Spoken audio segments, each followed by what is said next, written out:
वजीर पाकिस्तान है, staff India का भर्ती कर रहे हैं कि वहां के वर्कर होंगे, वहां के गली मोहल्ले में कहेंगे नवाज शरीफ बड़ा अच्छा आदमी है। सही है। वहां एक वॉइस पैदा होगी। क्या हमने फौज ईरान के लिए रखी है? उस वक्त की बात है। क्या अफगानिस्तान के लिए रखी है? क्या चाइना के लिए रखी है? नहीं। जब इंडिया से दोस्ती हो जाएगी तो फौज की जरूरत कहाँ रहेगी? सही है। और मैंने ये भी कह दिया था इमरान खान साहब को कि आप अपनी गिरफ्तारी खुद दे दें, और जो वर्कर नजायज पकड़े जा रहे हैं कहीं हाईकोर्ट जाके कि मुझे पकड़ लें। देखें हुआ क्या, नवाज शरीफ साहब से जो ज्यादतियां हुई परवेज मुशर्रफ दौर में, वो आपके साथ हो, मेरे साथ हो, किसी के साथ भी हो तो बंदा बर्दाश्त नहीं कर। सही है। जो वाकई वो ज्यादतियां ठीक है। नवाज शरीफ साहब ने इधर एयरपोर्ट बनाए, इधर मोटरवेज बनाई, बेशुमार डेवलपमेंट के काम किए। पहली दफा वजीर आजम बने और फिर फौज के साथ एक इख्तलाफ राय हो गया। फिर वजीर आजम बने तो 2 तिहाई अक्सरियत थी, तो फिर उतार दिया गया। अगरचे उसमें नवाज शरीफ साहब की गलतियां हैं, मैं उनको बरगिज़ नहीं कहता, लेकिन टू थर्ड मेजॉरिटी तो थी अवामी तौर पे। ठीक है। अब मैं नवाज शरीफ साहब की साइड पे बैठ के बात कर रहा हूं, अपनी ओपिनियन नहीं दे रहा। उनकी तरफ से बैठ के देखूं कि भाई मैं पहले वजीर आजम था तो मुझे फौज ने उतार दिया, दूसरी तरफ बना तो फिर फौज ने ट्रबल दे दी, 2 तिहाई अक्सरियत थी। अब मैं अगर दोबारा मुल्क में चला जाऊं, दोबारा मैं लोगों को अट्रैक्ट कर लूं, तो ये फिर मुझे उतार देंगे। इसका हल क्या है? इसलिए उन्होंने फिर वो हल निकाला। इसका हल क्या है? जो मेरा गुमान है, नवाज शरीफ साहब के नजदीक इसका हल ये निकला कि फौज को कमजोर कर दो ताकि इस काबिल ना रहे कि ये वजीर आजम को पकड़ सके। अच्छा। जब मैं उनको ये अंडरस्टैंड कर गया ना, ये उनके कोई अल्फाज नहीं है साहब, मेरा तज्जिया है और तज्जिया मेरा परफेक्ट है। ठीक है। और दूसरी दलील मेरे पास ये आई, नवाज शरीफ साहब ने एक फैक्ट्री लगाई जद्दे में। तो अगर फौज सियासत में ना आए तो ये तो ठीक नहीं था। बात सुन ले, नवाज शरीफ साहब ने जद्दे में एक फैक्ट्री लगाई, स्टील मिल। ठीक है।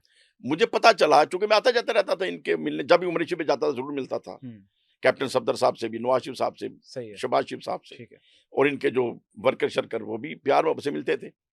तो मुझे मालूम जी हुआ कि वहां जो फैक्ट्री है उसमें एक बंदा भी पाकिस्तानी नहीं है, तमाम इंडियन भर्ती की है। ऐसे मैं सोच में पड़ गया, कुछ तो मैं एटीट्यूड वैसे फील कर रहा था कि ये नवाज शरीफ साहब ने क्यों किया है। ठीक है। वजीर आजम पाकिस्तानी है, स्टाफ इंडिया का भर्ती कर रहे हैं। मुझे समझ आई कि ये इंडिया के अंदर अपना अच्छा मैसेज देना चाह रहे हैं कि वहां के वर्कर होंगे, वहां के गली मोहल्ले में कहेंगे नवाज शरीफ बड़ा अच्छा आदमी है। सही है। वहां एक वॉइस पैदा होगी। और अब वो करना क्या चाह रहे थे, जो मेरी असेसमेंट है कि फौज की हमें जरूरत क्यों है? क्या हमने फौज ईरान के लिए रखी है? उस वक्त की बात है। क्या अफगानिस्तान के लिए रखी है? क्या चाइना के लिए रखी है? नहीं, सबके लिए हमें दोस्ती है। इंडिया के लिए रखी है तो इंडिया से भी दोस्ती कर लो। जब इंडिया से दोस्ती हो जाएगी तो फौज की जरूरत कहाँ रहेगी? सही है। इनको भी मिनिमाइज कर रहे हैं, खर्चा कर रहे हैं। ठीक है। नवाज शरीफ सब चल पड़े इस रूट पे। ओके। ये मेरा गुमान है, मेरा एस्टिमेट है और परफेक्ट एस्टिमेट है। ठीक है। और इसी वजह से इन्होंने फिर वो नारे भी लगाए, तुसी भी आलो गोश्त खान दो, असी भी आलो गोश्त खाने हैं। और फिर उधर के जो इधर भी जो इनकी फैक्ट्रियां थी, इंडिया के बंदे भर्ती किए। सही है। और फिर उनके वजीर आजम के साथ दोस्ती पर्सनल की। ये सारी चीजें मियां साहब की उस सोच का उस सोच की वजह से थी। ठीक है। मेरा इख्तिलाफ राय भी उनकी इस सोच को स्टडी करने के बाद हुआ। सही है। कि मियां साहब लाइन से उतर गए। ठीक है। अब अगर खुदा ना खास्ता ये फौज को कमजोर करेंगे तो हिंदू तो हमें खा जाएगा। सही है। अगर हिंदुस्तान के अंदर ईसाई अक्सरियत हो तो मैं कहूंगा नवाज शरीफ साहब ने जो सोचा ठीक सोचा है। अच्छा, क्लियर कर दें, सियासी तौर पे कमजोर करना चाहते थे, वैसे कमजोर करना चाहते थे? नहीं, वो वैसे कमजोर करना चाहते थे कि कमजोर होंगे तो प्राइम मिनिस्टर को नहीं पकड़ सकेंगे। सही है। ठीक तो अगर कमजोर होंगे तो भी इंडिया का मुकाबला नहीं कर सकेंगे। ठीक है। तो इंडिया से मुकाबले के लिए उन्होंने दोस्ती का प्लान कर लिया। ठीक है। कि उनसे दोस्ती कर लो ताकि फौज की जरूरत ना रहे। सही है। जैसे जर्मन, बेल्जियम, फ्रांस ने आपस में कर लिया। मतलब अब जर्मन, बेल्जियम, फ्रांस के दरमियान तो कोई फौज नहीं है, उन्होंने एक बॉर्डर कर लिया। तो ऐसे मियां साहब की सोच जब बन गई थी, ये मेरा एस्टिमेट है। ठीक है। और ये एस्टिमेट मेरा दूसरा साफ बात है। सही है। और फिर उसके बाद मुआहदा जमहूरियत मैंने देख लिया। ठीक है। तो फिर जब मैं इस चीज के अंदर पुख्ता था कि मियां साहब पटरी से उतर चुके हैं, ठीक है, तो फिर किनारा कशी हो गई, वहां से किनारा कशी कर ली। हाँ, और फिर ज़ाहिर इमरान खान के लिए लोगों के तवज्जो दिलानी शुरू की। और उसमें बड़े कई मजहबी लोग भी थे इंग्लैंड के अंदर। कब ज्वाइन की थी अपनी पाकिस्तान तहरीक? 2012 में। 2012 में ज्वाइन की। और आपका जो साथ चला वो 9 मई तक चला? हाँ, 9 मई तक तो मैं बिल्कुल पार्टी का हिस्सा रहा। ठीक है। और 9 मई के बाद फिर मैंने पार्टी गुस्से से छोड़ दी। लोग ये भी कहते हैं कि जब बुरा वक्त आया तो नहीं, बुरा वक्त ही आया, मैं इस बुरे वक्त से उनको बचा रहा था, मैं बार बार बता रहा था। अच्छा। और मैंने ये भी कह दिया था इमरान खान साहब को कि आप अपनी गिरफ्तारी खुद दे दें, और जो वर्कर नजायज पकड़े जा रहे हैं कहीं हाई कोर्ट जाके कि मुझे पकड़ लें, मेरे वर्करों को छोड़ें। सही है। इससे इन्होंने आपको छोड़ना नहीं है। फायर करने की कोशिश की, अल्लाह ने आपको बचा लिया, आपको पकड़ना इन्होंने, तो ये इंतशार बढ़ेगा। ठीक है। आप अपनी गिरफ्तारी दे दें, कुछ भी नहीं होगा। लेकिन ऐसा नहीं हुआ, और ये मिस्टेक थी उनकी।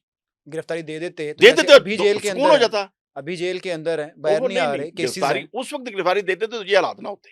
अच्छा, उस वक्त गिरफ्तारी देते ये ना होते, ठीक फिर है। इनको अदालत के अंदर से जाकर ना पकड़ना पड़ता। ठीक है।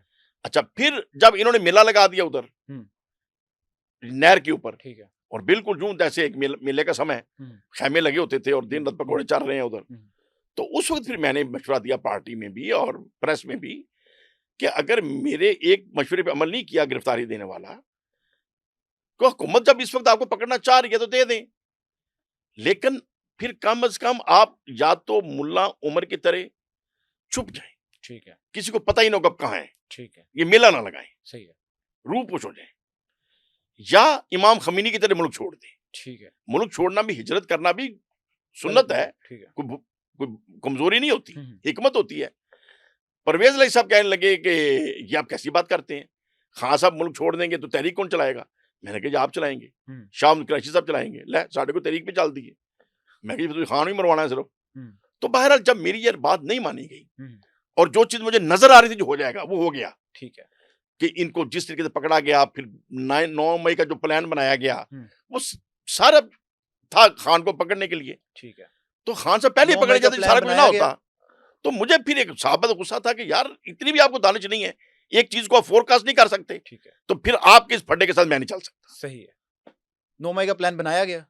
देखिए वो एक प्लान बनाया गया कि इनको कैसे, देखिए एक जुलूस आप लेके जा रहे हैं तो बीच में 10 बंदे छोड़ दें प्लानिंग से कि भाई आपने सारे जुलूस का रुख दाएं बाएं कर देना है। ठीक है। जब लोग जोश से निकले होते हैं उनको समझ थोड़ी आती है, उनके अंदर से 10 बंदे कह रहे हैं पकड़ लो, मार दो, आग लगा दो, ऐसा किया गया तो सारी लगाने शुरू कर देते हैं। तो इसमें लेकिन वो प्री प्लान थे, वो तरीके इंसाफ के बंदे नहीं थे, तरीके इंसाफ को डी ट्रैक किया गया।